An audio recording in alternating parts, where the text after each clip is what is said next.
Yo, what's up, all you burner stoners and potheads? This is Weedman 420 with the Weedman 420 Chronicles. How are all you vipers doing out there? Mrs Weedman. Mr. Weedman. How the hell are you? Fantastic. I love it. Hey, all you vipers out there in the world, hopefully you're smoking some big fat doinks while you're listening to the show. Mrs. Weedman and I are about to get normal with some Kush Mints that was given to us by a friend of ours. Her name is Alicia Santiago, and she's a sales territory manager for 6 Labs here in Illinois, and she gave us an 1/8 of Kush Mints that we're going to smoke right now. So thank you, Alicia, for throwing to the cause. I see you out in the market all the time. You always got a smile on your face, right? Always setting up tables, always being the life of the party. Thank you so much for this, and go out there and keep on kicking ass and taking names. So Kush Mints. Look, Mr. Weedman, the filter came off. Oh, no. What happened? Hold on, I'm going to burn the house down. It stuck to your lips, huh? It did. Kush Mints is an evenly balanced hybrid. 50-50 indica sativa created through the potent cross of the classic Bubba Kush and Animal Mint strains. Perfect for any fan of super minty flavor, Kush Mint brings on a well-balanced effect that hit both the mind and body with a high level of potency thanks to the super heavy. About this one here is 34% THC and 2.9% terpenes in there. Kush Mints has a fabulously sharp minty taste with hints of fresh coffee and earthly cookies to it. The aroma is of earthy sweet woods and rich, spicy coffee with a kick of heavy mint, which Mrs. Weedman just had mint chocolate chip ice cream for dinner tonight. I wonder if it's just as minty as that. The effects high is quite as eye-opening as the flavor, with relaxing effects that will have you kicking back and pretty sleepy if you're not careful. It starts with a warming tingling in the spine, filling with a sense of deep, permeating relaxation, ebbs and flows outwards through your limbs until you're totally calm in both mind and body. With these effects and its high level of potency, Kush Mints is said to be perfect for treating conditions such as chronic pain, depression, chronic fatigue, nausea, or appetite loss. This bud has fluffy, oversized pieces of forest green nugs with rich amber undertones, matching hairs and coating of sparkling clear crystal trichomes. The effects are body high, hungry, relaxing, tingly, uplifting. It relieves symptoms of chronic pain, depression, fatigue, and nausea. The flavors are coffee, herbal, sweet, and woody. And the aromas are coffee, earthly, herbal, spicy, and woody. And that is Kush Mints given to us by Miss Santiago from 6 Labs. We thank you so much for throwing to the cause. Mrs. Weedman, you fixed that filter, huh? Be careful, it's touchy. Got stuck, huh? It's touch and go. Got stuck. Stuck on the dried lips. That ever happened to anybody out there? It happens to us a lot. Like if the filter is out, the rolling paper sticks to my lips. Oh yes, but then when you pull the paper, and then the filter comes out with it. Hang on to it, Mr. Weedman. So this is Kush Mints, and while I'm smoking, Mrs. Weedman's going to tell you a little about 8decades.com. Yes, if you're new to the show or if you haven't been over to our website, check us out at 8decades.com. That is 8 spelled out, decades.com. And 8 Decades is pointing and highlighting the fact that cannabis has been in prohibition for 8 decades, and we don't want there to be a 9th decade. So we created products, cannabis-related products and accessories that are intended to stop the stigma through starting the conversation. So items that you're going to put out on your table, like a nice rolling tray, a nice ashtray, some storage jars, some hemp clothing. That is a nice shirt. Yes. So we've got things. They're good. And then we also have some swag for the Weedman 420 show. Hey. We've got some About Us history. Mm-hmm. And there are links to the podcast there as well. So check out our website. And you can also donate to Last Prisoner Project.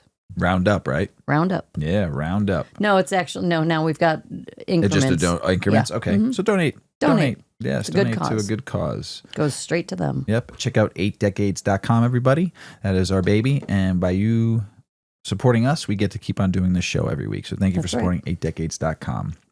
Real talk, Mrs. Weedman. Real talk. Real talk. Sad talk. Yeah. Yeah. We're not gonna dwell on it like Ozzy Osbourne, but some more people who we've grown up with in our life. First one, ready? Malcolm Jamal Warner. Yeah, Theo. Cosby Show. We grew up.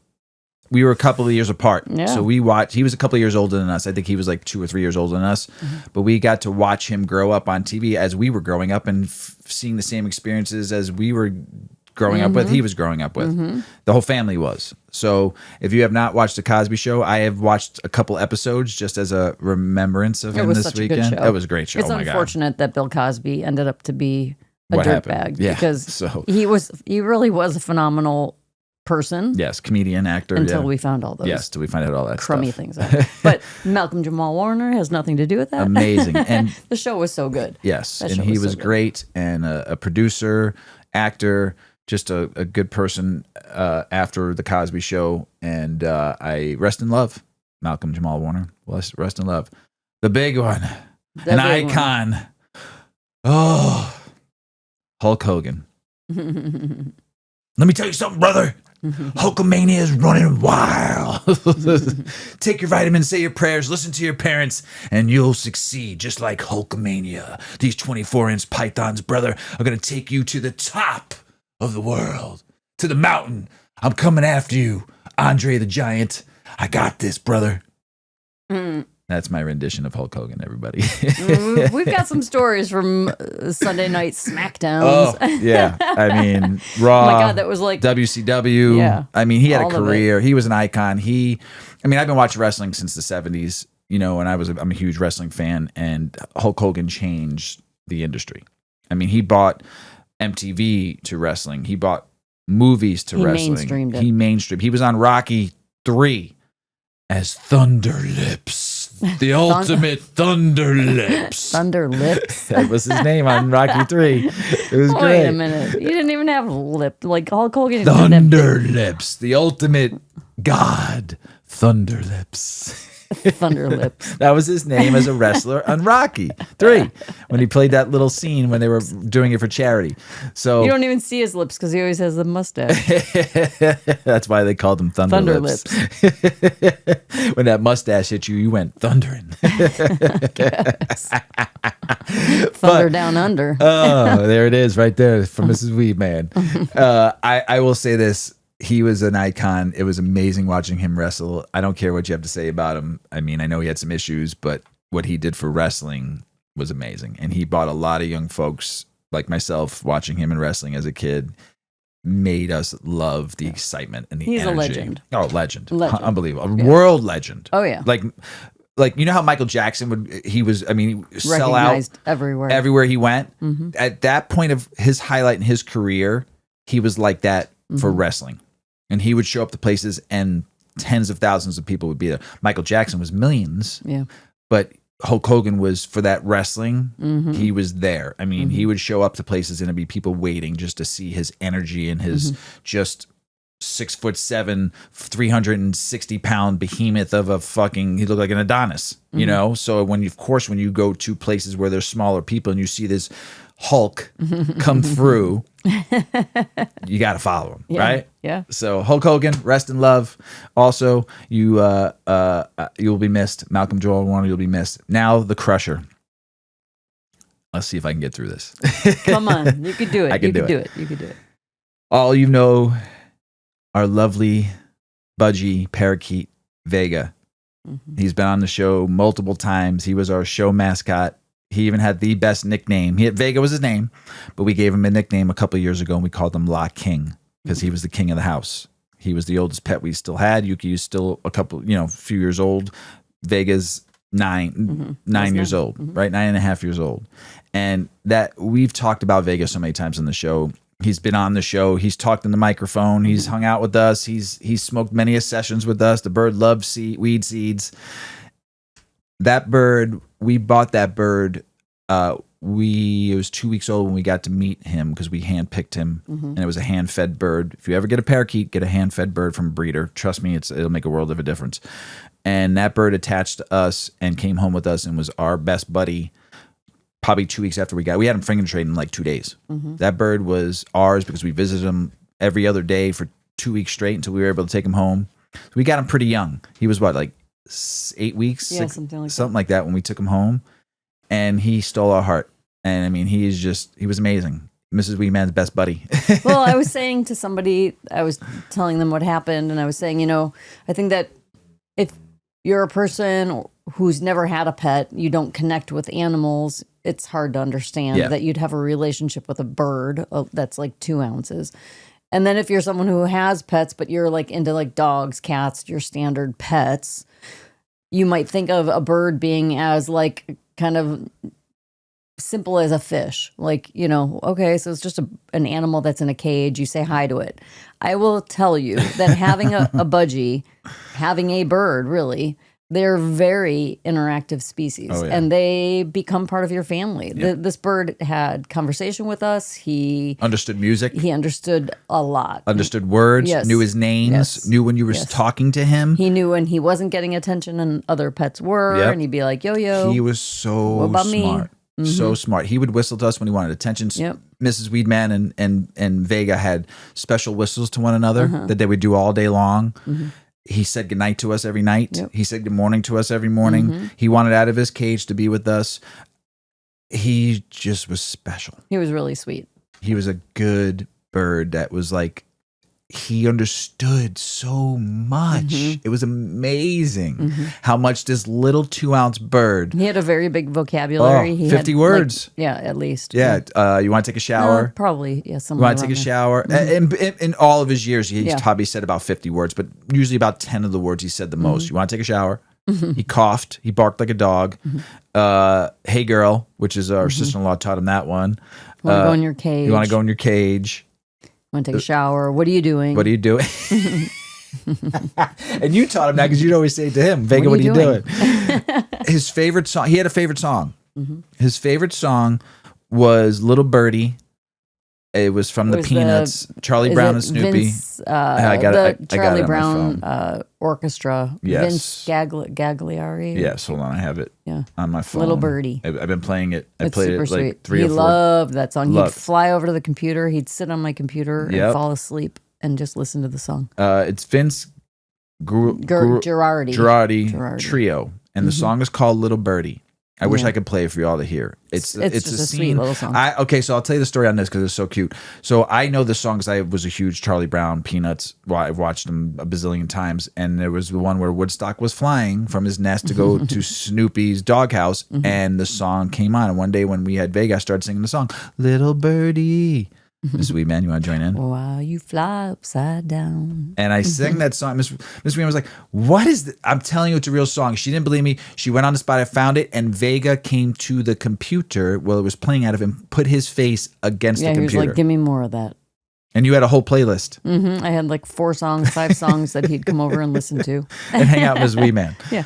Unbelievable. He always wanted to be out. He always wanted to hang out with us. When we got Yuki, it was kind of a little rough because Yuki wanted to eat him so many times. So we had to like not have him out as much. But he was out, and when he wanted out, he let us know. Oh yeah, he did. He would squawk. Oh yeah. So I am at a loss because I did love that little birdie. And and our kids grew up with him too. You know, both of our kids were a little older, but they loved him too. Everybody that came to the house knew Vega. People that babysitted for the bird would take him out and hang out with them. He hung out. Yeah. All the time for hours upon hours, never got tired. The only time he went back to his cage was to get some water, but he would always have food on the table with us. He would eat out of our plates when we oh my gosh, so many memories. And I know there's some people out there listening that probably have had a budgie, parakeet, or any kind of bird. They're special. And I still say to this day, a parakeet is the best for your first pet. Get a hand-trained one. Get one that's hand-fed, because it'll make a world of a difference for you. And get a big cage. Let that. We at the last 5 years, we've never trimmed our birds' wings. We let them fly. We let them fly. We train them at first. We train them first for the first few months, so we can teach them how to be a part of us, and they need us. After that, they're a go. Yeah, I think we trimmed Vegas twice. Yeah, that was it. Until he was fully trained. And then we got him a ginormous cage, and that bird loved it. So please get a good sized cage for your bird too. I mean, don't let that sit in a little tiny little, that's the worst for them. Unless they're going to live outside the cage, and it's just for them to go. I just felt like trimming a bird's wings is like traumatizing. Cutting someone's legs off. Yeah. You got to be able to fly. They're special. So if you ever get a bird, trust me, parakeets are a great first pet. But and train they're them not right. dirty. They're not dirty. Messy. They clean themselves all day long. And the mess they make in their cage is minimal. Yeah. It's quite simple. Yes. So, Vega. Yeah. Vega. La King. 9 years old, 2016 to 2025. Rest in always our love, Mr. Vega. La King. Moment of silence. Psh, done. All right. What would you do if you were at TSA security and you were working your security, right? And there was a woman that had something poking out of her chest. Oh, I think I'd want to know what that was. What if it was a turtle poking his head out? Literally? Literally.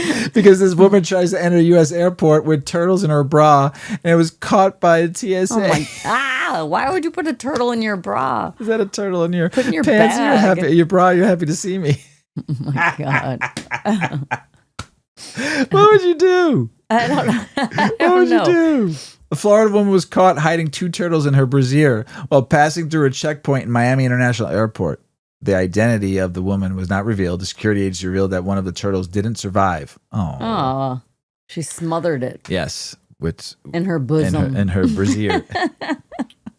So the TSA security is saying, stop hiding animals in weird places on your body and then trying to sneak them through the airport security. You will get caught. And look, you lost a turtle.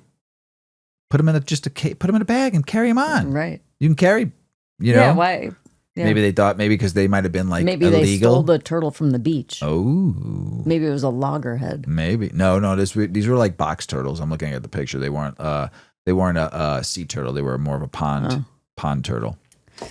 Remember when when we lived in Florida and our son had we called him Tommy the Turtle. He was about the size of he was a baby. Like a fried egg. Yeah. Maybe he got about that big. Center of the fried egg. Yeah, like the yolk. Yeah. He was tiny. He was a baby. He was a palm-sized turtle. Yep. And we had him on a cage on the back porch. I wasn't bringing him in the house. And a big rainstorm came through, and the next day he was gone.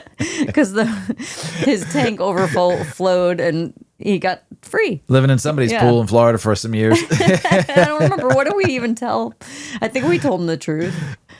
I don't remember I think we just said Tommy escaped. Yeah, there you go. Yeah. Oh my God, Tommy the Turtle. Maybe it was Tommy the Turtle in the ladies' Tommy bra. the Turtle. God, that was fucking 30 years ago. Well, I mean, turtles live Turtles a long can time. live a long time. Not in someone's brassiere, though. No, apparently not. Apparently not. Oh, all right, turtle. Turtle. Turtle. You ready to get the shenanigans going, the show going? Yeah. All right. Hey, everybody, we're going to get going here. All right, stoners and science heads. Lean in this one because we're dying to keep it into a recent study published by Kuros. And this one's all about medical cannabis and chronic musculoskeletal pain. That's a fancy way of saying folks who live with constant pain in their bones, joints, and muscles. So here's the vibe. Research looked at 46 patients using medical cannabis for their pain, trying to figure out if it actually works, how folks are using it, and whether it's messing with our minds, especially cognition. Now, here's where it gets a little interesting. About 70% of the participants use cannabis daily. And get this, more than 75% of them reported a significant improvement in pain levels. That's huge. But it wasn't just the pain. Over 60% said they were sleeping better, and around 50% felt their mood improved. That's the trifecta: pain, sleep, and mood. Talk about plant medicine doing its thing. As for how they used it, no surprise, inhalation, smoking, or vaping was most common route. Edibles and oils were also in the mix, but smoking still reigned supreme in the pain game. The main cannabinoid folks looked for were THC and CBD. Why hybrid strains being the favorite? Gotta love the balance. Now here comes the part your doctor might ask you about cognition. Did the weed mess with memory or attention? According to the study, there was no significant negative cognitive effects reported by users. That's right. Most participants didn't feel mentally foggy, forgetful, or slow. In fact, some even reported sharper focus and better mood. Miss Weedman, Can we get a hell yeah? Hell yeah. For responsible token. Research did point out that, yes, more rigorous studies are needed. This was a retrospective study, so we're talking self-reports, not lab-controlled trials. But still, the data paints a clear picture. For many patients living with chronic pain, medical cannabis is providing real relief without compromising their minds. So next time someone tells you weed makes you lazy or loopy, hit them with this study. Maybe him offer them a hybrid to smoke with them. That's some good info. That is. Yeah. Now we need more studies, right? Always. Mangoes. That could be the name of our show. We need more studies. We need more studies. We should do a side project. We need more research. Yeah, more research. more research, please. Mangoes. Mangoes. Yeah. We've talked, I think Polly, back in the early first 6 episodes, talked about mangoes when we learned about mangoes affecting, with myrcene affecting. This talks a little different than what we talked about 6 years ago. So do mangoes really enhance your high? Exploring the myrcene myth. Tell us about Mrs Weedman. If you've ever heard that eating a mango before smoking cannabis can boost your high, you're not alone. It's one of the juiciest rumors in the cannabis world that's equal parts science, stoner lore, and snack time strategy. But is there really any truth to it? Let's break down what's fact, what's fiction, and where mangoes actually do shine beyond just being delicious. What is the mango makes you higher theory? The idea goes like this. Mangoes contain a terpene called myrcene, which is also found in cannabis. Terpenes are the aromatic compounds responsible for the smell and flavor of both plants and flower. Myrcene, in particular, is thought to contribute to the sedating couch lock effects of some cannabis strains. Here's the myth in action. Eat a mango 30 to 60 minutes before consuming cannabis, and the myrcene it contains will enhance or speed up your high. The theory suggests myrcene helps THC cross the blood-brain barrier more efficiently, intensifying the effects of the cannabinoid. Sounds tasty, but is it true? Let's look at the science of mangoes and cannabis. So first, do mangoes actually contain myrcene? Yes, they do, but not in massive amounts. The myrcene content in mangoes can vary widely, typically ranging from 0.09 to 1.29 milligrams per kilogram. By comparison, a batch of high myrcene cannabis flower, like apples and bananas number 7, can contain 25 milligrams or more of myrcene. That's nearly 20 times more myrcene than you'd get from even the juiciest mango, making cannabis a far more potent source of the terpene. And then we have to ask, can eating mangoes deliver enough myrcene to actually affect your high?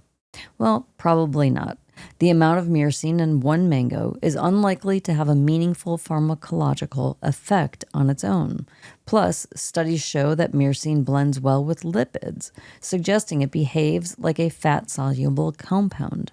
Because of this, your body may not absorb much from mangoes unless you're also eating something rich in healthy oils or fats. All right, and then how about myrcene? Does it help THC cross the blood-brain barrier? This is where things get a little confusing.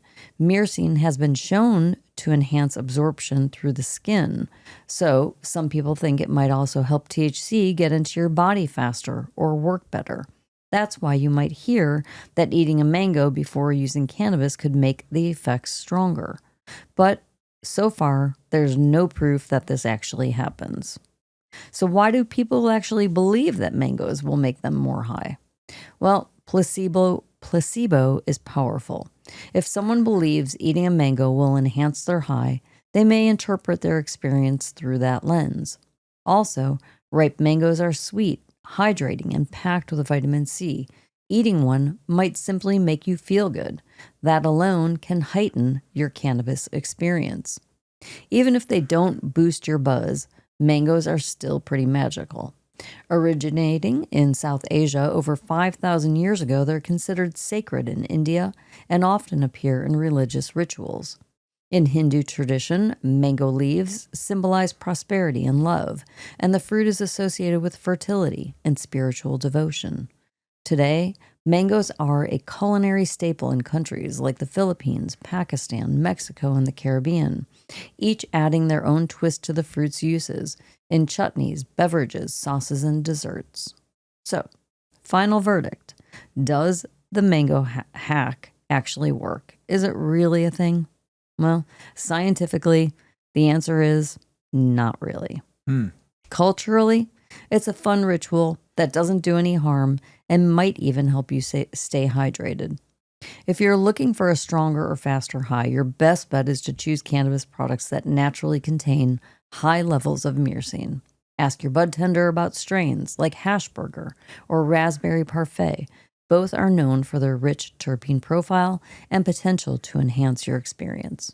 Whether they enhance your high or not, mangoes offer a refreshing source of vitamins and antioxidant flavorful a pairing for edibles or infused beverages, and they're also a sensory treat that complements the cannabis experience. And hey, if you feel extra high after eating one, then who's to say this isn't the truth? It'll set you free. I like mangoes, but I like them plain, just eating a mango. I don't mind them in salsa. Oh, yeah. You know, but I don't like it in sushi. I cannot stand mangoes in sushi. I know that's a Too thing. mushy. Oh, It's too mushy. yeah, not my thing. And I see it all the time, and I'm just like, put it on the side. Don't put it in my roll, because the roll sounds delicious until you get to the mango. It's just like, man. I know people are probably gonna be like, "You're wrong, Mr. Weedman." No, I'm not, because I've eaten it in sushi, and like you said, is mushad, mushy. Caregiver experiences of children living with diagnosed neurological disability and using medical cannabis. All right, fam, grab your favorite strain, take a deep breath, and let's talk about something real heavy, but real important. A new study just dropped in the journal Child Care, Health and Development. Yep, it's a mouthful, but it's all about how parents of seriously ill kids are navigating the wild gray zone of medical cannabis use in pediatric palliative care. And let me tell you, this one hits right in the heart. The research focused on Canada, where cannabis is federally legal, right? But even with full-on legalization when it comes to kids in palliative care, those with life-limiting illnesses, parents are still struggling to get safe, supported access to medical cannabis. So here's the setup. The study interviewed 10 parents, and all of them, every single one of them, said they turned to cannabis as a last resort. Not out of rebellion, not for fun, but because traditional meds weren't cutting it for their children's pain, seizures, or other symptoms. And that's wild. In many cases, medical cannabis worked. Better sleep, fewer seizures, improved quality of life. But here's the problem. These parents are basically out there on their own, navigating what the researchers called a legal limbo. Even though cannabis is legal, healthcare providers are often unwilling to or untrained to support pediatric use. Parents report having to source cannabis themselves, experiment with dosing, and hide their use from some medical professionals. Imagine being a parent trying to help your suffering child, and the system makes you feel like a criminal for it. One mom said, "I just wanted to ease his suffering, and nobody would help us." That right there sums it up.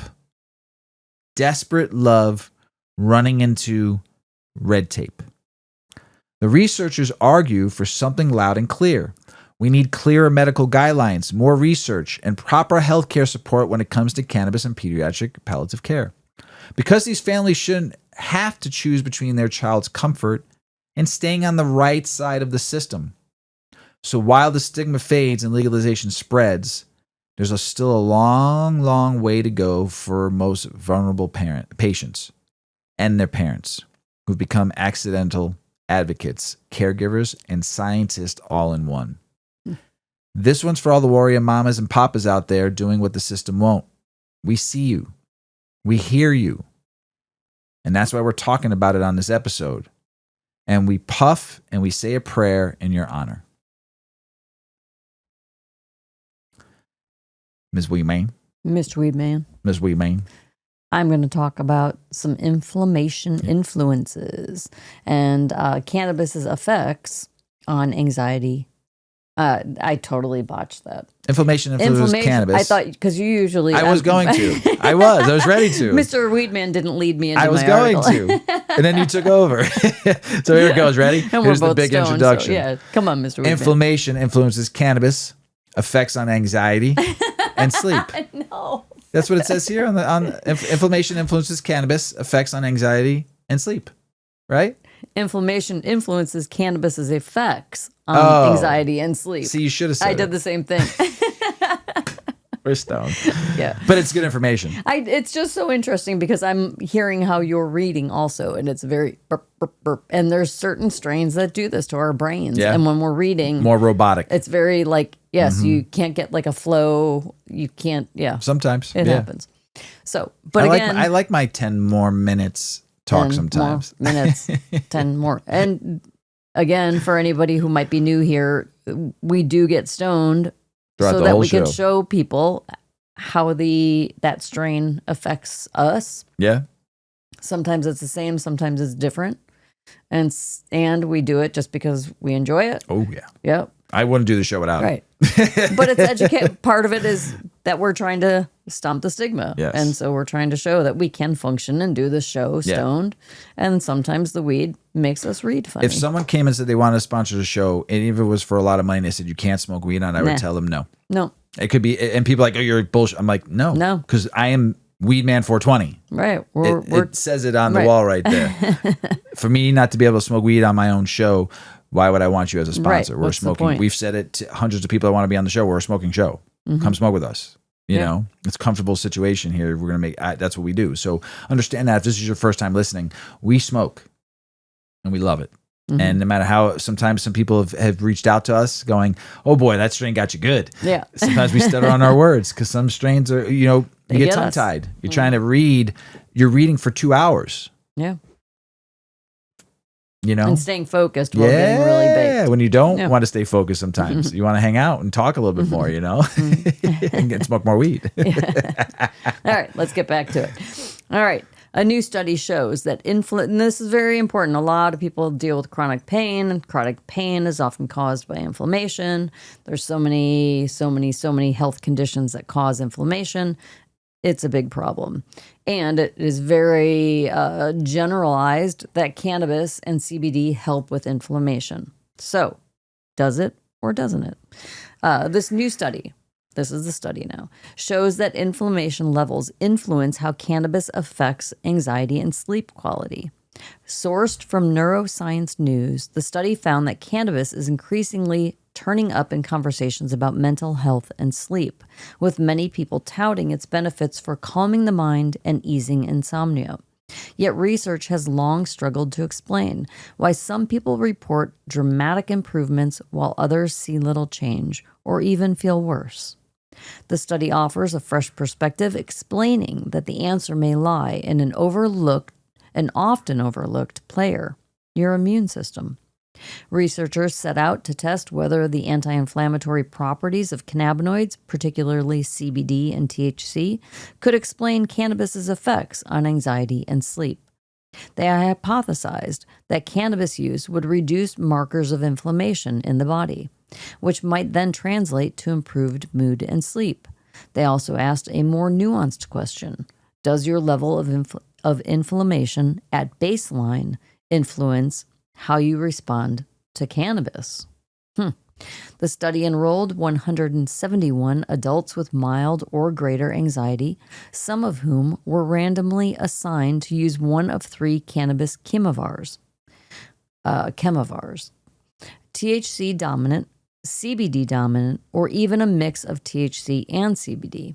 A 4th group of participants with anxiety served as non-users. For 4 weeks, the cannabis users consumed their products freely, as needed, while they reported on their mood, stress, and sleep quality, and provided blood samples for analysis of inflammatory cytokines.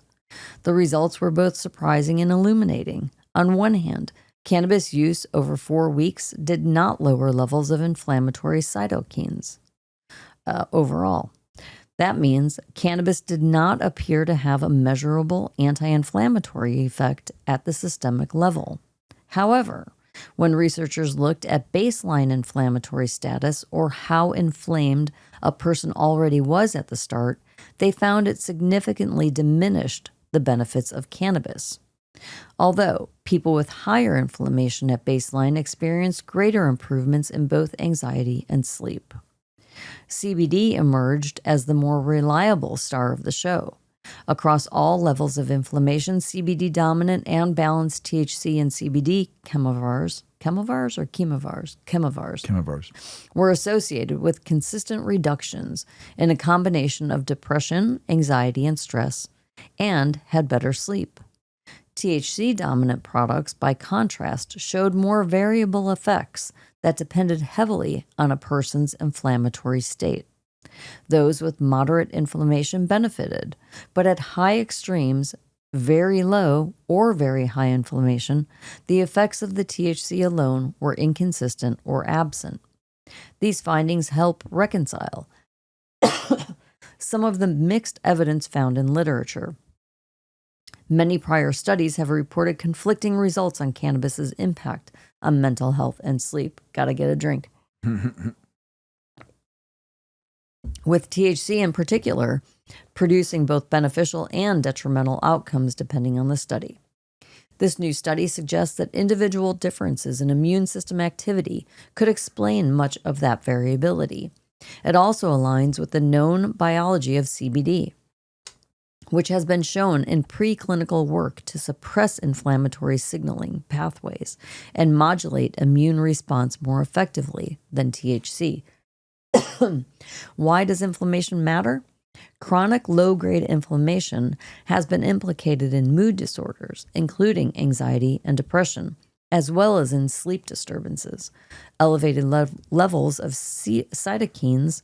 Said it right. I know, but see, now words don't sound right. like IL-6 and TNF-alpha have been repeatedly linked to worse mental health outcomes and poorer sleep quality. This study's findings suggest that cannabis may be more effective in those whose anxiety and sleep problems are at least partly driven by inflammation. In terms of sleep, cannabis use clearly outperformed non-use, particularly among participants with higher inflammation at baseline, a group known to be at greater risk of insomnia. The study has some notable strengths. It was conducted in a naturalistic setting, with participants purchasing and consuming commercially available cannabis products rather than taking controlled doses in a lab. This increases the ecological validity of the findings and mirrors how most people actually consume cannabis. Participants also self-administered cannabis at their preferred frequency and dose, which allowed researchers to observe real-world patterns of use. There were limitations, though. The study only tracked participants for 4 weeks, so it's unclear whether the benefits persist or diminish over time. And while inflammation was measured via cytokine levels, the study did not explore localized effects in the brain, where inflammation and immune signaling are especially relevant to mood and sleep. Nonetheless, the work suggests that people with higher inflammation may stand to benefit the most from cannabis, particularly from CBD-rich products, while those with low inflammation may see little improvement. It reinforces the importance of choosing the right product. Those high in CBD appear to deliver more consistent benefits, while THC-dominant strains may be less reliable. Studies like this offer a valuable reminder that the endocannabinoid system interacts not just with the nervous system, but with your immune system too. Understanding that interaction could unlock new ways to harness cannabis's potential for improving mental health and explain why it doesn't work the same for everyone. For now, the take-home message is clear. When it comes to cannabis, one size does not fit all. But for those with anxiety and poor sleep linked to inflammation, CBD-rich products may offer a promising option worth exploring.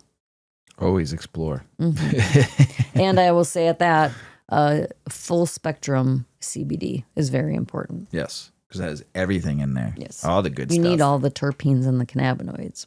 It's not just CBD. You need everything. Yeah. The whole plant matter is what's best. Yeah. Our friend Midwest Terp sent me this article last week with a picture of one of his buds. And I think I mentioned it on the last show. So I figured I would learn more about it, and this article is great that he sent me. So what is cannabis uh, gutation, or xylem sap. Cannabis gutation happens when the plants exude drops of xylem sap, often during the night. These often appear in buds or on leaves and resemble cannabis resin. Unfortunately for dabbing enthusiasts, the xylem sap is primarily composed of sugars and minerals and isn't psychoactive. Gutation occurs on many different types of plants, grasses, and fungi, and shouldn't be confused with dew, which is simply considered atmospheric water, which can also form droplets on your plant. What is gutation in the cannabis plant? To the untrained eye, xylem sap can look like a huge bonus of gobbledygook or potent resin. I added the gobbledygook on there. Unfortunately, it's merely plant sap produced by similar processes that creates maple syrup when a tap is drilled into a mature maple tree. You said that, Mrs. Weedman. That's what I wondered. During the evening, or the lights off period for indoor growers, the stomata on the undersides of the cannabis leaf close shut. During daylight hours, the stomata tends to be open, allowing the plant to release moisture, a necessary part of photosynthesis. Closed nighttime stomata, in combination with possibly high humidity levels, force the plant to squeeze the xylem sap out, mainly because of root pressure. The result is small droplets, often with amber hue, which appear on the buds and the leaves.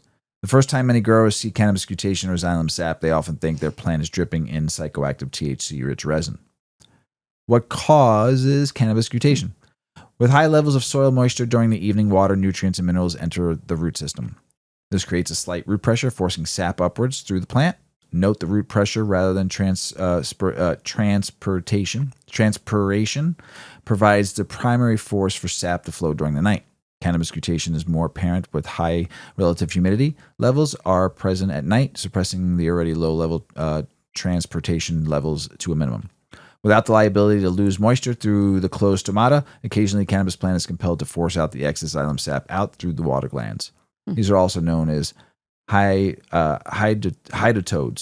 Hydatodes. Wireless cannabis gutation does little to add extra potency to your bud. Many connoisseurs, growers enjoy seeing drops of xylem sap decorating their buds, providing extra eye candy to enhance the pleasure of cannabis home growing. Some strains are thought to be somewhat more prone than others in cannabis gutation. Gutation occurs in the other plant species too. Sometimes the sap droplets may appear on the leaf edges or other locations on plant fungi. I heard if you collect enough of it, though, it'd take a very long time. You can have it's good on a pancake. I'm just kidding. You like pancakes, so. I do. Is cannabis xylem sap psychoactive? Is cannabis xylem sap produced by gutation was greater to smoke? Then there would be a cult following by now. Unfortunately, the xylem sap is primarily composed of simple sugars, waters, and minerals, not cannabinoids and terpenes. The cannabinoids terpenes are produced by cannabis trichomes via a completely different biochemical process. Once the xylem sap has fully dried out, it will often leave a white residue of sugars and salts. If you taste the cannabis xylem sap, you may notice a pleasant, sweetish taste. However, because of the high sugar-salt content, few would seriously recommend smoking it. Anyone that's enthusiastic tries to dab a gobbledygook of cannabis xylem sap would feel seriously underwhelmed by the experience. Yeah. Doesn't get you high. No. Does cannabis xylem sap have any medical benefits? Well, maybe. But don't get excited just yet. Right now, there are no definitive studies. And honestly, collecting the stuff is a total pain. We're talking maybe a glob or two per plant. If the plant's feeling generous, it's like trying to milk a cactus with tweezers. Not actually that efficient extraction method. Now, cannabis lovers, y'all know the type. Every part of the plant is medicine, man. They argue that the rest of the plant heals. Maybe the sap does too. And hey, maybe they're right. But as of now, it's all speculation and wishful thinking. And some next level stoner science food for thought, but definitely slow cooked. Now, here's where things turn a little dark. There's a study by this dude, V. Grolami, and it looked at gutation. That's when the plants, especially young ones, sweet out droplets from their leaves. In the case of corn plants grown from seeds coated in neonicotinoid pesticides. Those droplets, xylem sap, were loaded with those nasty fuckers. Chemicals called imidacloprid. imidacloprid. Sometimes words are hard, especially scientific words. That's neurotoxic insecticides from a group called neonics. And bro, fam, it's bad news. And they put that in our corn. There's all sorts of shit in that corn. Yeah. So bad, in fact, that bees feeding on those sugars rich sap droplets died within minutes. And that's why the bee population is dying. And we ain't talking 1 or 2 bees. This stuff's been linked to massive bee population collapse. And that's a big damn deal for agricultural ecosystems and just life on Earth. And get this, those toxins were found at levels comparable to directly sprayed crops, just from the sap alone. Crazy. The good news, the EU straight up banned a bunch of these neonicotinoids from agriculture, but it serves as a huge warning. If you're a real cannabis head, you don't want any part of your plant, root sap, leaves, buds, touched by these chemicals. That's why clean, conscious cultivation matters. Terp sap versus cannabis xylem sap. Now, first up, cannabis xylem sap. That's the watery secretion your plant gives during gutation, your plant sweating out droplets through the leaf tips. It's natural, it's subtle, and honestly, it's not the most exciting thing in the stash jar. There's no high here, no terps, no THC, and trying to collect it, it's a labor of love with a little payoff. Just a drop or 2 per plant, ain't nobody got time for that. But if you do have time for it, make sure you collect enough and make some pancakes. Yeah, with like one drop. One little drop of syrup. But don't in that pancake, we suck that shit up so fast you won't even taste it. But don't confuse that with the real treasure, what we call terp sap, aka terp sauce. Now that's the good sticky dicky icky. Terp sap is the result of a solvent extraction, usually using butane, propane, CO2, or top shelf buds.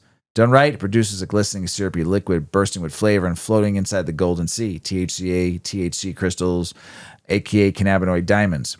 Now here's where it gets scientific and sexy. You get the solvent soak time just right, and after a couple weeks, you got to be patient. Those THC crystals start forming. You're left with chunky diamonds swimming in an aromatic terpene-rich sauce. It's dabber heaven. Too short of a soak, you get shatter. Fragile, brittle, glass-like. Fire. Too long. You get cannabis oil, aka hash oil. Thick, dark, sticky, and a bit heavy, but just right. That's where the terp sap magic happens. And here's the fun part. Those crystals don't have to be just THC. Depending on the genetics of your cannabis seeds, you might be cooking up some diamonds of CBG, CBGA, CBDV, THCV, CBC, and all the good stuff. Some of the other rare cannabinoids. The sauce is a reflection of your growth and your grow, your strain and your technique. Also keep in mind, storage matters. The crispy shatter might turn gooey on a hot day. That runny terp sauce might cut up in the cloud. It's all part of the game. Your stash's vibe can literally change with the weather. Bottom line, xylem sap and terp sap are not the same. One plant's sweat with no psychoactive punch. The other, a high-powered, flavored packed crystal dripping masterpiece of cannabis extraction. So the next time someone brags about sap, hit him with some knowledge and then give him a rig. And now over to you, Mrs. Weedman, because the CBD provides significant symptoms relief for inflammatory bowel disease patients, and it was federally funded study. Federally funded. Mm-hmm. That's big, not the one we just talked about a little bit ago. This was federally funded. Yep. Tell us about it, Ms. Weedman. Yep, more on inflammatory things. You got all the fun stuff today. Yeah, thanks. Let's talk about the old pooper here. A majority of patients with inflammatory bowel disease, or IBD, said they felt marijuana and CBD were beneficial and provided significant symptom relief from their disorder, according to a new federally funded survey-based study. With support from the National Institutes of Health, researchers at Case Western Reserve University conducted a survey of IBD patients, inquiring about different treatment options they feel could effectively address the pain and other symptoms associated with their condition. More than 50% of participants who reported using cannabis said they feel it's an effective therapeutic option, offering relief from abdominal pain, other pain, stress, anxiety, depression, and nausea and vomiting. The study authors noted the strong support of cannabis and CBD oil as medical treatments and the therapeutic effects highlight the potential for cannabis and CBD oil as treatments in IBD. Notably, 19.4% of IBD patients reported decreased opioid use, and 14.5% reported induced remission with cannabis or CBD oil, the study says. The beliefs on the efficacy of cannabis and CBD oil are comparable to that of prescribed medications, suggesting that cannabis may be perceived as equally effective. The results show there's a strong belief that these substances could be favorable for various IBD symptom relief, including abdominal pain, diarrhea, anxiety, and inflammation. The researchers noted that 54% of respondents with IBD self-reported using cannabis or CBD, with 41% using it for medical use, symptom relief, pain management, and mental health support. While 64% of IBD participants reported that cannabis has had a somewhat very or extremely beneficial effect in relieving their IBD symptoms. Another 57% held this belief about CBD oil, the study said. Interestingly, we found that IBD patients were more likely to have used cannabis or CBD oil for short-term symptom relief compared to long-term symptom relief. That I thought, like, man, people aren't understanding that they need to use it long term. But think about it, like, if you don't really want to have to use anything, if you're able to use it for short term and get the relief you need, that's pretty cool. Yeah, I think so too. Yeah. Yep. Yeah, such a pattern indicates that among IBD patients, these substances are considered to be more effective in the management of acute symptoms rather than in the long-term management of the disease. The survey-based cross-sectional study involved 139 participants, including 106 IBD patients and 39 non-IBD controls between the ages of 18 and 69. The authors concluded that the study demonstrated increasing interest and positive perceptions by IBD patients toward the use of cannabis and CBD oil as complementary or alternative therapies for symptom management. The results agree with a prior scientific review on the impacts of marijuana on Crohn's disease and ulcerative colitis that was released last year, finding that cannabinoid therapy helped reduce disease activity and improved quality of life in patients with chronic diseases. In March of last year, a separate study in the Journal of Health Research and Medical Science found that cannabinoids show potential in improving disease activity and quality of life in patients with ulcerative colitis. So, as always, we need more research, we need more reviews, we need more reports, and we'll bring them to you as soon as we hear them. Good job, Mrs. This Weedman. is interesting. Yeah, very interesting. And I like that it was federally funded too. So that means they'll put more research into it and more money into it if they feel it needs more, and I think it does. It's good stuff. Good stuff. Good research, Mrs. Weedman. Political, state, and business news. Oh, snap. Chicago's got some reefer revelation going on. Superintendent Larry Snelling. Sorry. Larry Snelling. Sorry, Larry. Says weed use alone shouldn't disqualify police recruits. Finally, some common sense. The police board agrees, voting to ease cannabis restrictions in hiring. Took them long enough, right? Yeah. Maybe now we'll see more chill, level-headed cops who understand plant instead of fearing it. Progress in the Windy City, baby. You know why the Windy City is called Windy City, right? Chicago's called the Windy City? It ain't because it's windy. Politics. Yep. Uh-oh. There is a MSO in the state that's in a little bit of trouble in the courtroom again. Their Illinois arm, CL Grown, is suing state regulators after losing a coveted craft grow license. They claim the process was unfair and straight up violated due process. Sounds like someone didn't like losing their spot in the cannabis garden. Legal drama, licensing battles, just another day in the high stakes weed game in Illinois. Oh boy. One day you will have, I think when I retire in 10 years, you're going to hear a story. And or it's going to 2 or 10. Maybe about 150. So get ready one day. North Dakota's getting a little sweatier. The medical marijuana program, or I should say sweeter too. Their medical marijuana program is adding edibles to the mix. Finally! Plus they're loosening up eligibility rules to help more patients qualify. From strict and stingy to mellow and munchy. That's the major vibe shift for the Peace Garden state. Next stop, maybe full legalization. We'll see, but for now, pass the gummies, fam. Yeah. it should be recreational, and in South Dakota too. DC's cannabis scene is getting real spicy, with over 100 unlicensed dispensaries driving in the gray area. Lawmakers are finally saying, all right, that's enough. Let's fix this. A new bill aims to regulate the wild market and bring everyone above board. It's high time DC stopped pretending and started taxing like pros. From gifting to legal business, let's go, Capital City. Heads up, Missouri tokers. The state's new cannabis testing director just dropped a news on a random product sampling to keep the garden clean, keep the green clean. No more shady batches slipping through. They're stepping up oversight to ensure what you're puffing is pure and safe. Kind of like a surprise inspection, but for weed. Stay sharp, cultivators. The quality cops are coming. Bad boys, what you gonna do? What you gonna do when they come for you? Bad boys, bad boy. Boom, Mrs. Weedman. The Missouri Supreme Court just told local governments, nah, the dolphin came out. You can't stack weed taxes. Cities tried doubling up on marijuana sales tax, you greedy fuckers. Don't they all? But the court said, that ain't how Amendment 3 rolls. It's a big win for the people. Or our wallets. So next time you buy the 8th, just know the tax man is taking a little less off the top.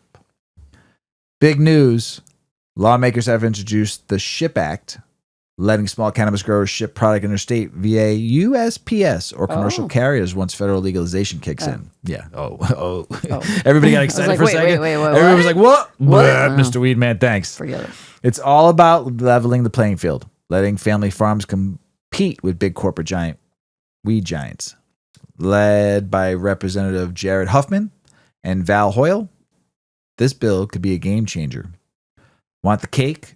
Let the small farmers eat it too. Here's some high voltage drama. The EFF is taking action against power companies tipping off cops about suspected cannabis grows. Just from electric usage. Talk about a buzzkill. They say it's a privacy violation. Honestly, your grow lights ain't snitching. So why should your utility company? Time to keep Big Brother out of your grow tent. Let the plants live in peace and the growers keep on growing.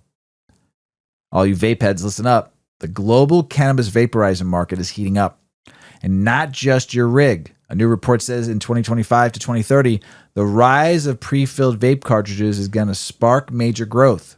More flavor, more convenience, more demand. So if you're puffing on sleek little cart right now, congrats. You're part of the booming trend.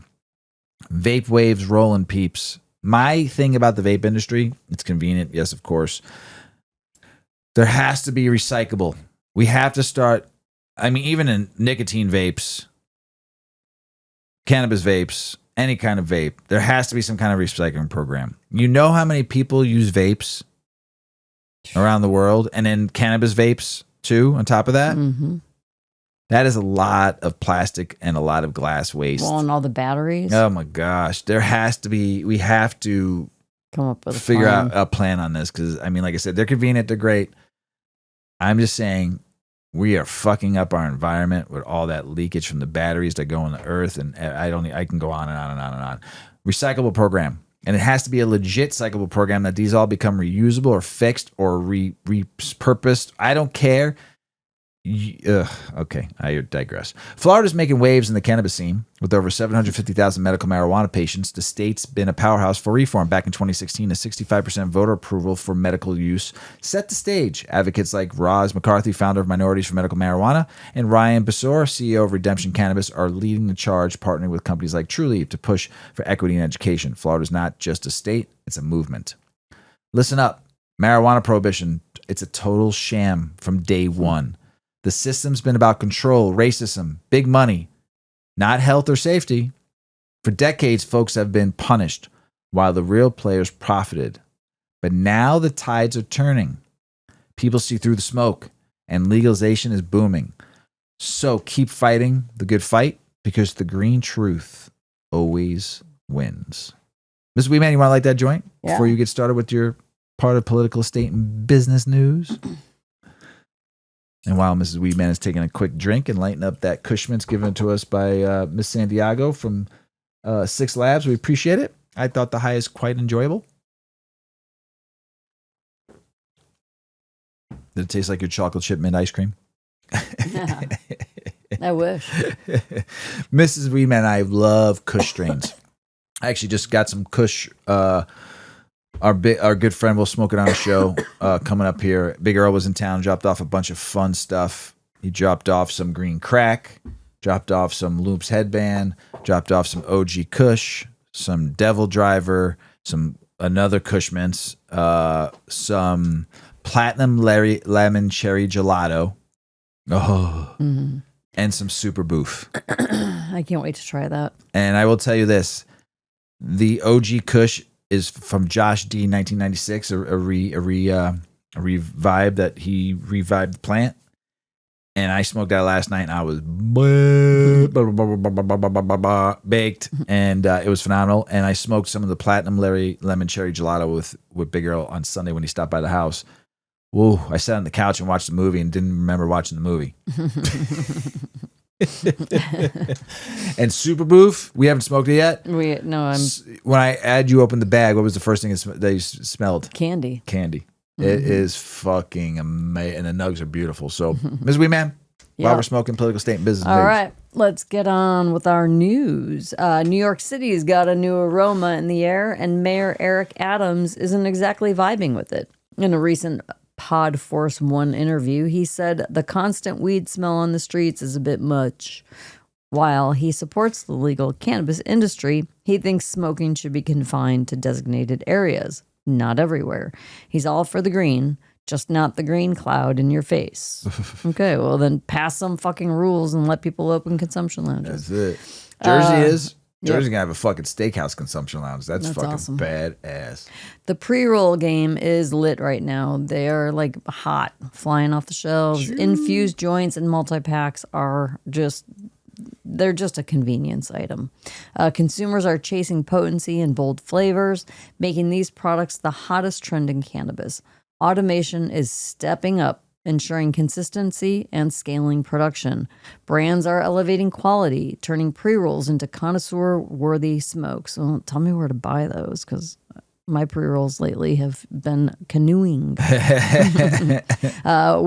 Sorry. Whether you're a seasoned smoker or a curious newbie, premium pre-rolls are ready to roll with you. Should be. Yeah. Should be. It's 14% of the market share now. 14%. It is tied with edibles. Mm-hmm. Edibles are 14% of the market share. Pre-rolls is going to outpace edibles here soon. Well, the buzz is real. Cannabis-infused drinks are stealing the spotlight. Brands like Can and Wink are already partnering with alcohol distributors, snagging shelf space and giving traditional booze a run for its money.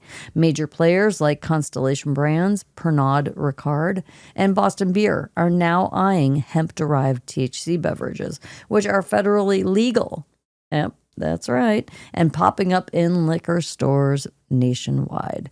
The U.S. market for these drinks is projected to top $1 billion this year, 2025, and could soar past $4 billion by 2028.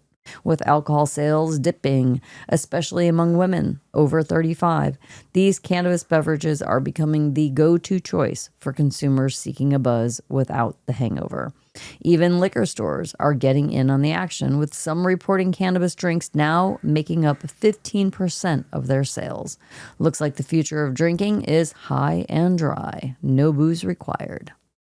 Oh, guess who's lighting up the cannabis debate? It's not just the usual suspects. Republicans are now rolling into the support. A recent survey shows 72% of GOP voters back state-level marijuana laws.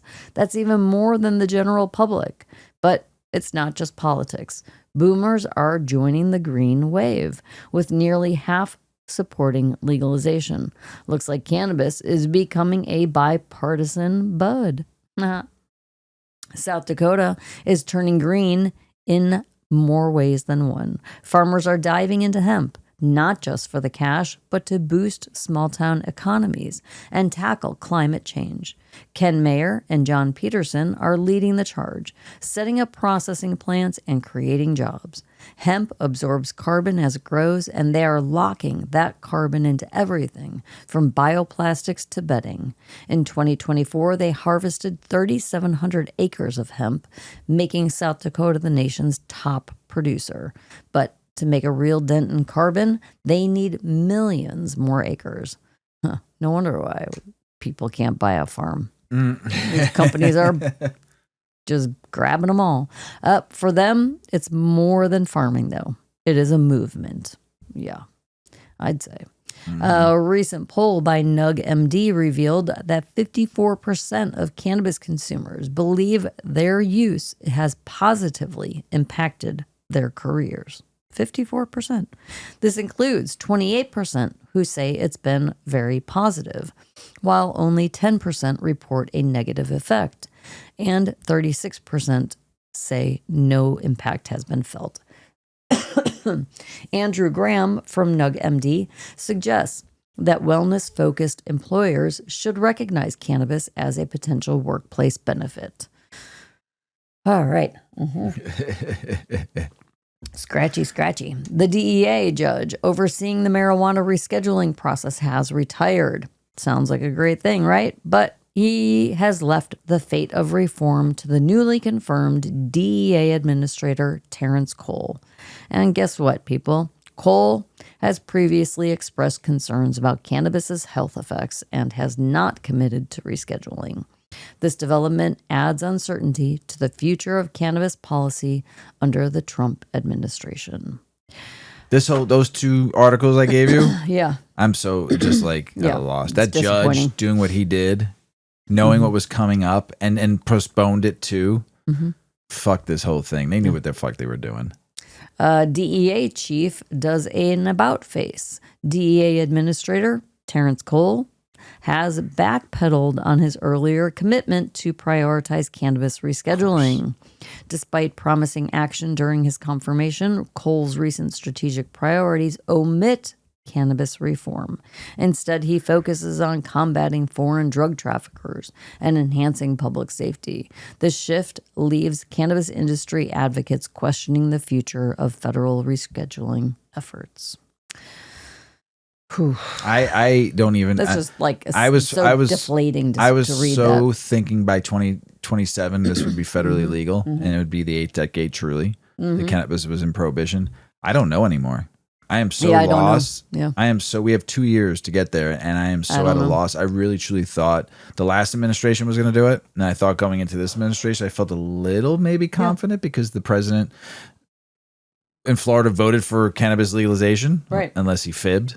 And said, just to say that and made everybody, oh, he's for cannabis, and we've seen presidents do that and all of a sudden change their mind. It's just so freaking upsetting. Yeah. Rand Paul stirring the pot. Senator Paul is threatening to block a must-pass spending bill unless a provision banning most, not all, but most hemp-derived THC products gets cut. Maybe he has some money into something. Money. He's pushing for a carve-out to protect hemp beverages and similar goods, or he's trying to save the beer industry. Essentially, a bid to legalize hemp THC federally. That means one guy is holding the whole bill hostage. That's plant politics, for real. Oklahoma activists are moving full steam ahead.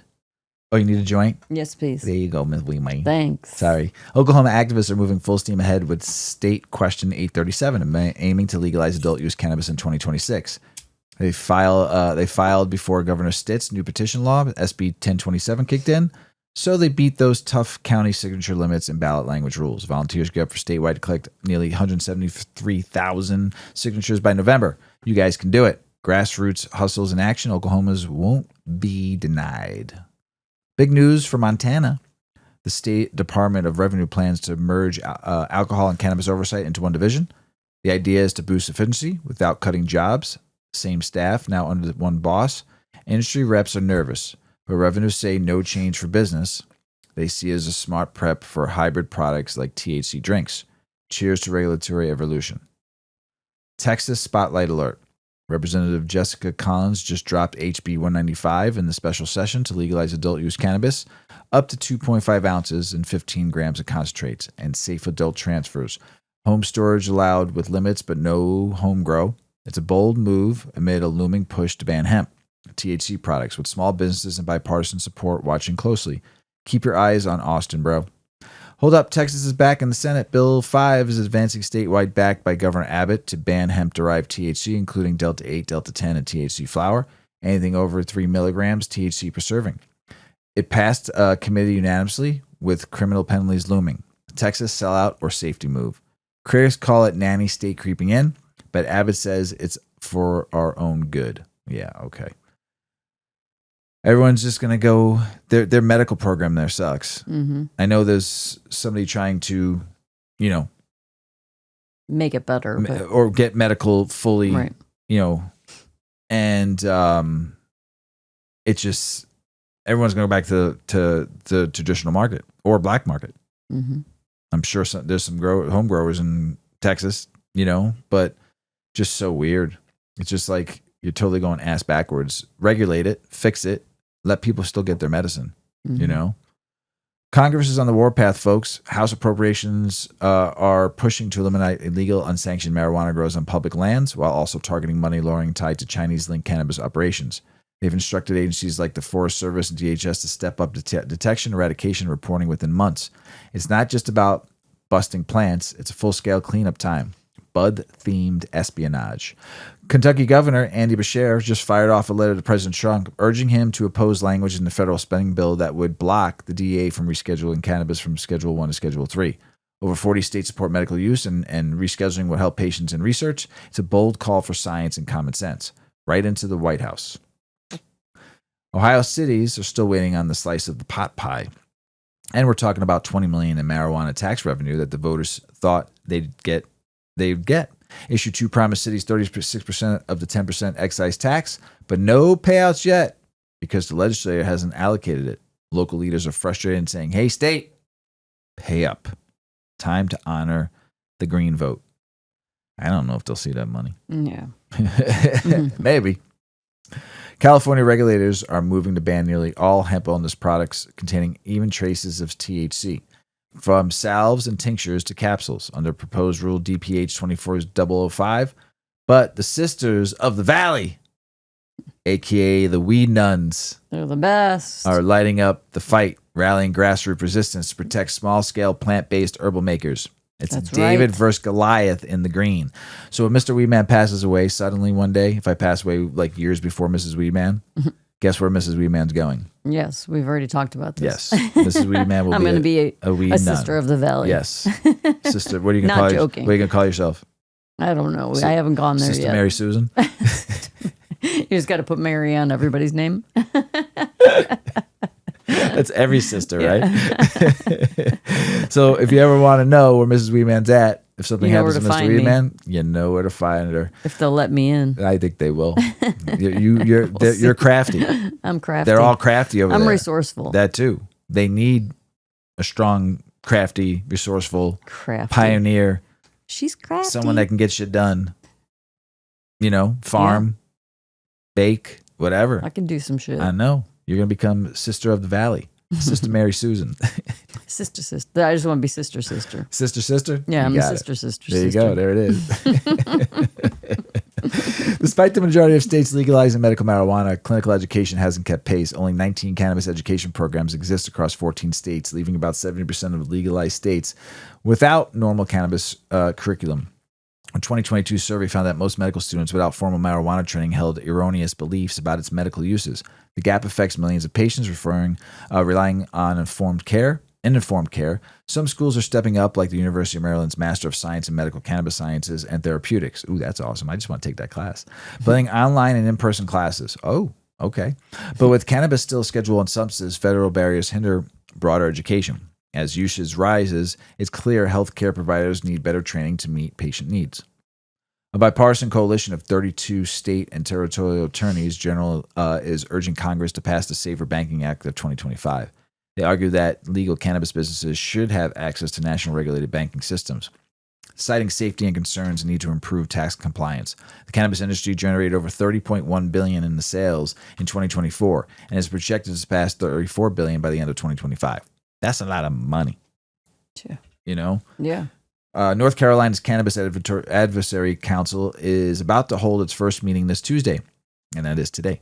And they want to hear from you. Governor Josh Stein established a council to develop comprehensive cannabis policies, including potential legalization. A preliminary report is due by March 15th, 2026, with final recommendations by the end of the year. Residents can submit comment online ahead of the meeting. All right. They might see some medical first soon. I hope so. I hope so. This question is splitting the cannabis industry, Mrs. Weedman. It's splitting my turn. Right? Yes. Splitting it? It is. Tell us about it. The cannabis industry is unique in many ways. While the regulated market may be relatively new, the community itself is not. Legacy operators had simply existed in the shadows, risking their freedom for the sake of a plant. As the legal industry emerges, one debate continues. Do you need to have experience with cannabis as either a legacy operator or a consumer to succeed in the modern cannabis sector? For other industries, the question is far less charged. A person can easily hone their skills and gain practical knowledge on the job. But with such a complicated history, the topic is often hotly contested within the cannabis community. After all, for decades, outsiders were not to be trusted. Does that sentiment carry over today? We posted this question on LinkedIn and Reddit to gauge what pot pros really think. Dozens of comments were received, with opinions fairly evenly split. While we couldn't share every single response, we compiled several on each side of the debate. So here we go. This is a quote. "This industry is not for the faint of heart. The cannabis industry is incredibly complex, from compliance to perpetual social media censorship. Other industries do not face the same challenges." Megan Prusinski, a cannabis marketing director, believes a passion for the plant is necessary to navigate the roller coaster. She said, "This industry is not for the faint of heart and not a career that is going to provide financial security or an easy path," Prusinski said. Some cannabis experience and a deep respect for the movement and industry really is necessary to avoid burnout. Author Ellen Holland shared, "Those without a true love for the plant will not survive long in an industry as volatile as cannabis." Authenticity and trust are also paramount for many in the industry. Plant professional Amanda Ferrone said she is skeptical of those without experience due to the perceived cash grab that seemed to permeate the industry in the early days of legalization. "If you don't have a relationship with the plant on some level, I have a hard time taking you seriously in this space," she proclaimed. "Most of us had a relationship with her since before she was legal and got into the industry because we love her so much. I feel like a lot of people who don't have a relationship with cannabis got into the space because they saw dollar signs." Fractional CMO Heidi Minks understands the skepticism, arguing that it's all about attitude. She's quoted as saying, "I think a lot of the hesitation towards folks who haven't come from cannabis is how they approach it. I've seen a lot of big egos, like, we've come to save the cannabis folks who have been on the fringe for so long. We know how to make more money and we'll make it run better." She thinks that is a real turnoff. Gangier and cannabis critic Justin Hogenauer added that gatekeeping is a widespread issue. I get that. With the cannabis industry, either indirectly or historically, experience with the plant is necessary, he wrote. "Cannabis has a consciousness and has called on us in a way. Forcing yourself into the industry without respect for the community and treating it like another investment, it just doesn't work. On the other hand, Those already established in the industry should be considerate of others trying to get in. There's a lot of gatekeeping and pulling the ladder up because someone new to the game might be from another area or educational background. With cannabis growing so quickly, education is a hot commodity. According to recent data, the sector is responsible for close to 500,000 full-time jobs and counting. Cannabis recruiter Stephanie Powell believes cannabis experience is a desired skill by many companies who hope new employees can bolster the knowledge base throughout the organization. She argues that limited resources equate to more pressure on existing team members, resulting with fewer existing managers holding the knowledge needed for an entire team to thrive. There seems to be a trend toward wanting and needing experience when hiring. Right now, it's more of a knower's market versus a learner's market. Previous experience is frequently requested to ensure success. Industry vet Kristen Yoder argues cannabis experience can be a double-edged sword, particularly if you want to exit the space. Don't count on your weed experience helping with a conventional job search. If anything, it can be a hindrance, she cautioned. Given the fact that cannabis is still so niche, knowledge is really power. There's also a certain sense of credibility that goes along with someone who's, quote unquote, from the culture. Michelle Pfeiffer of Active and Respect My Region believes that a healthy mix of weed skills among team members will help a company thrive.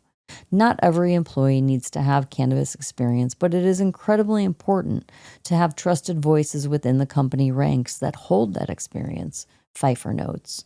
The culture might be irrelevant to certain aspects of business in general, but it's imperative that you have both business and cannabis experience while working in the business. The theme of respect for the plant reverberated through many answers. Many people argued that while being a weed smoker isn't a prerequisite, you certainly need to recognize the plant's place in society. I don't think you need to be a consistent consumer to succeed, said Chris Olson of Emerald.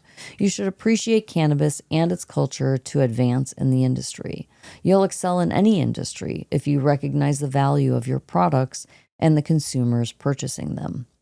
Brian Holler of Beard Bros Farms said holding space for the pot pioneers is paramount. You certainly need to respect people that do consume, he said. You should also respect and understand the history of it, how we got here, and especially the people that came before you, and all of their hard work and sacrifices that allowed you to be in the position that you are in. There's an old saying that goes, you can't get a job without experience, but you can't get experience without a job.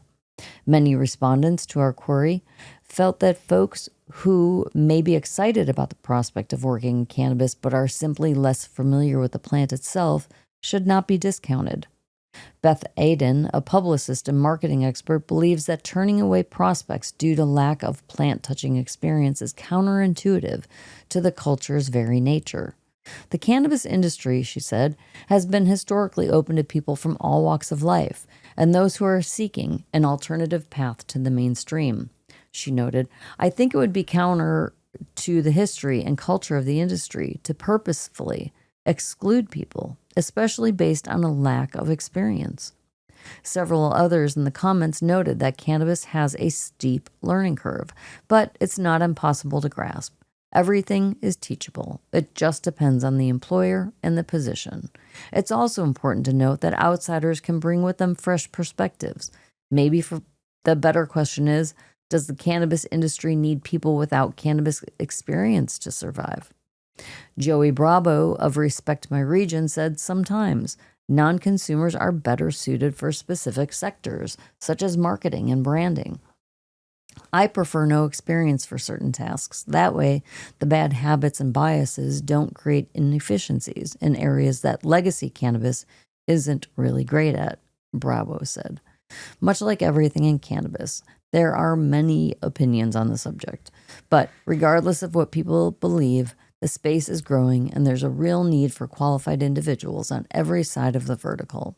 Whether it's an accountant or an extractor, a human resources director or a head grower, there is room for everybody. in the industry. I believe that. There's some people that don't belong in the industry, though. There's some. I'm not saying a lot, but it is an industry for all, though. International news. Poland's about to roll out a new chapter in the cannabis reform. A bipartisan coalition of lawmakers is set to introduce a bill this September that would decriminalize personal cannabis use. The proposal aims to ease pressure on Poland's penal system by ensuring that individuals caught with small amounts of cannabis are not subject to criminal prosecution or imprisonment. Details like permissible amounts of cultivation limits are still under discussion. Think legal weed means more people getting high? Think again. A Swiss study found that access to regulated cannabis actually led to a decrease in misuse over 6 months. Even users juggling over substances showed reduced cannabis misuse. No uptick in alcohol or other drugs either. Looks like legalization might be the chillest harm reduction strategy after all. Nigeria's cannabis trade is booming illegally with an estimated annual value of over $11 billion. The country ranks as the world's third largest cannabis consumer. Nigeria. We actually have a lot of listeners in Nigeria, so I'm giving you a shout out for being the third largest smokers in the world. It's pretty cool. The world.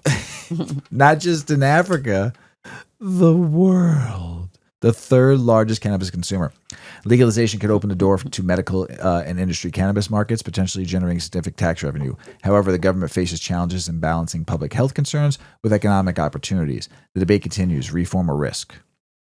After 4 years of delays, the NHS Cannabis Patient Registry is finally set to release its first data by the end of the year. However, questions remain about the registry's current state and its usefulness. As many prescribing clinicians are reportedly unaware of its existence, the data will focus on limited numbers of NHS patients, excluding the broader private prescription market. Jamaica's law enforcement is on ganja gathering spree in 2025. They seized over 40,000 pounds of cannabis worth $121 million. They also seized some cocaine at $405 million. The crackdown targets the guns for drugs trade fueling violence. Looks like Jamaica's ganja game is shifting gears again. Canada's cannabis scene is mellowing out, except when it comes to smuggling. Since legalization in 2018, overall cannabis-related incidents have dropped significantly, with possession charges stabilizing around 1,200 annually. However, exportation-related incidents have increased, with 75 charges in 2024. Despite this uptick, the number of charges remains low compared to total incidents. Looks like the underground market still has some green to grow. Czechia's cannabis game is leveling up. Starting January 1st of 2026, adults 21 over can grow up to 3 plants and possess 100 grams at home. Public possessions, up to 25 grams. Anything more, misdemeanor or felony. This puts Czechia in the same league as Germany and Malta in Europe, but unlike Canada, no commercial sales, just personalized freedom. I love that. Yeah. I love it. Yeah, that's great. Oh, man. That is what I say Indiana should do. Remember I said that a long time ago? Mm-hmm. You don't need the money. You're in a surplus. Just decriminalize it. Let people home grow. Right. And gift it. Simple. Right? Indiana? That's what you should do for the people. You know? So I love this. This is great. Good for you. Showing the world how it's done. You in Nigeria. $11 billion industry and they're not even legal. Crazy. I've been watching South Park since 1996 when it launched. I love South Park. I don't watch it as much as I used to. Like I'll go through Oh my God, you used to watch it. 4 years straight. Religiously, like every night on Comedy Central, and in the reruns, I loved it. Now I'll go through doses. Like I'll watch like 5 in a row, and and then I won't watch it for a couple weeks, and I'll watch 5 in a row here, and I'll watch it here and there. I'm good right now, and then I'm done. And I won't maybe not watch it for like 3 or 4 months. Right. I get my doses of it. Same like Family Guy and The Simpsons. I don't watch it every Sunday like I used to. I just watch it in some doses. And I get enough of it, and I'll go back to it because it's always a good laugh. You always get a laugh on it. It's kind of like Ridiculousness on MTV. It's on fucking every day, 5 hours a day, but you still tend to go watch it because it's funny as hell. Even ones from like when they first started. So I love South Park. And what does South Park love, Mrs. Weedman? Weed. Tell us about it. Yeah. The kids are foul-mouthed, they're opinionated, but they're always on point, and they love the little green plant. Since its debut in 1997, South Park has never shied away from taboo topics, and marijuana has been one of its most enduring themes. From early jokes about stoners to full-blown cannabis entrepreneurship, The evolution of weed in South Park mirrors shifting cultural attitudes and reflects the creator's own evolving stance. The show's co-creators, Trey Parker and Matt Stone, are no strangers to controversy, but when it comes to cannabis, they've played both sides of the joint, poking fun at stoner culture while also embracing marijuana legalization as a symbol of personal freedom. In the early seasons, cannabis was mostly a background gag. Randy Marsh, Stan's dad, occasionally referenced drug use, but weed wasn't a focal point. That changed, though, dramatically in season 23 with the introduction of Tegrity Farms, a fictional marijuana business Randy starts to recapture his lost sense of integrity. Get it? Tegrity Farms. The Tegrity Farms storyline, which spans multiple seasons, is satire at its best. Equal parts critique of corporate cannabis, commentary on the commodification of wellness, and a portrait of midlife crisis. As Randy evolves into a weed mogul, South Park explores everything from THC-infused products to international cannabis trade. For Parker and Stone, Tegrity Farms is more than a plot device. It's a reflection of how far cannabis has come in mainstream America. In interviews, both creators have acknowledged that they support legalization and view the war on drugs as a failure. "We always thought it was ridiculous," Stone said back in a 2020 interview. "People getting locked up for something safer than alcohol. It just never made sense." The irony, of course, is that South Park itself has grown up with its audience. Millennials who watched the show in middle school are now adults, many with mortgages, careers, and legal weed in their states. The cannabis storylines, once rebellious, now resonate as social satire for a generation navigating late-stage capitalism and ever-shifting norms. South Park's weed content also plays well with search engines, from Tegrity Farms memes to fan theories about Randy's descent into madness. Marijuana-themed episodes drive traffic and engagement. It's smart business and smart commentary. Whether it's lampooning hemp marketing or making fun of anti-pot hysteria, South Park keeps it blunt. Weed is part of culture now. And if there's one thing Parker and Stone have always understood, it's how to make culture laugh at itself. That's the truth. That is the truth. Oh, I mean, it's a hard thing that they do because they put out an episode every week. Mm-hmm. On like that week's news. Yes. And what's going on. Mm-hmm. That's not easy to do. Like current affairs. Oh, yeah. Mm-hmm. I mean, you could almost like treat that as your current affairs. You could. You could. It's pretty funny. Yeah. They just launched an episode that's just all over the news right now, and it's about Trump, and oh my gosh, boy, wild. They pushed it. Oh, they pushed it to tenfold. But here's the crazy thing: smart guys. Yeah. They just the day before they launched that episode, they signed the $1.6 billion contract with Paramount. Right before launching it. And then they launched it, but they got double fuck you money now because they got over $1 billion in the last contract they did, and they got 1.5. Oh, like it was signed sealed. Yeah. Oh yeah, it was done deal. And how does Paramount feel about the episode? CBS, I don't know, man. That episode was crazy. Yeah. It was pretty good. It was good. Whew. They pushed every button on that one, Mr. Garrison. But they did. They pushed the envelope on that one, and wow. You got balls, Trey. And you got balls, Matt Stone. Matt Stone's got stone balls for that one. But great show. I love it. Like I said, I watch it in doses, and it still just makes me laugh. Kind of like Rick and Morty, too, now. I don't watch it like I used to. I just watch it in doses. So, but yeah. Mrs. Weedman. Mr. Weedman. How'd that weed do you? I'm pretty baked. I'd like to thank Six Labs and Alicia Santiago for throwing to the cause. Thank you so much. I appreciate the Kush Mints. It was good. It got me nice and baked. Miss Weedman had good weed in a couple of days because she was out of town, so now she's back getting the good. Yep.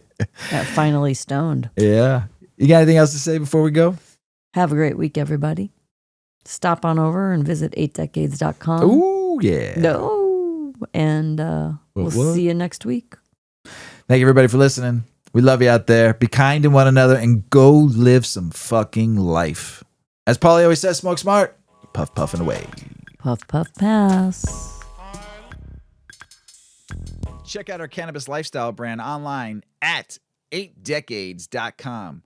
Our custom smokes and accessories are perfect for your coffee table, bedroom nightstand, or kitchen counter. They're designed for you to show them off. The Canna community is also loving our hemp and cotton blend t-shirts, sweatshirts, scarves, and hats, finished off with our 8 Decades logo. We've got some awesome long-lasting goods that will be your favorite for years to come. 8 Decades, because a 9th decade of cannabis prohibition isn't acceptable.